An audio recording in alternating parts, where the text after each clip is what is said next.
Bugün biz Tamiris'ga limon jegiztemiz. И sonra reaksiyasını türemiz. Kalay olur. Kettik.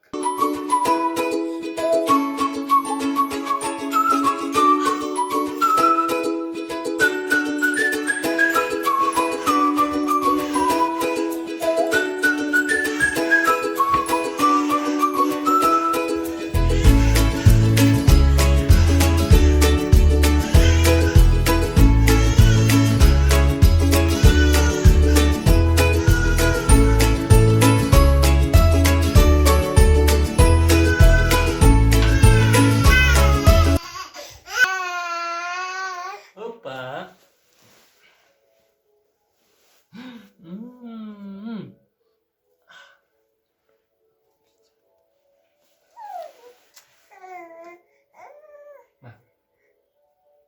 Şam alacak mı sizi?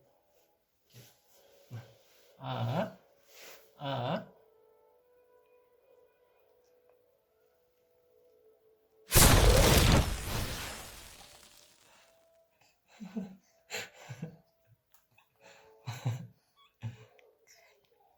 İşte.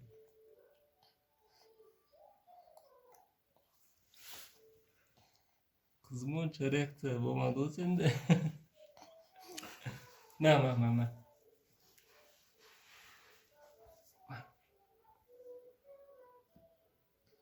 Aa.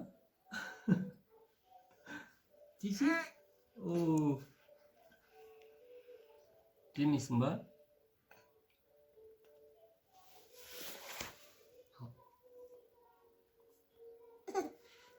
Oh.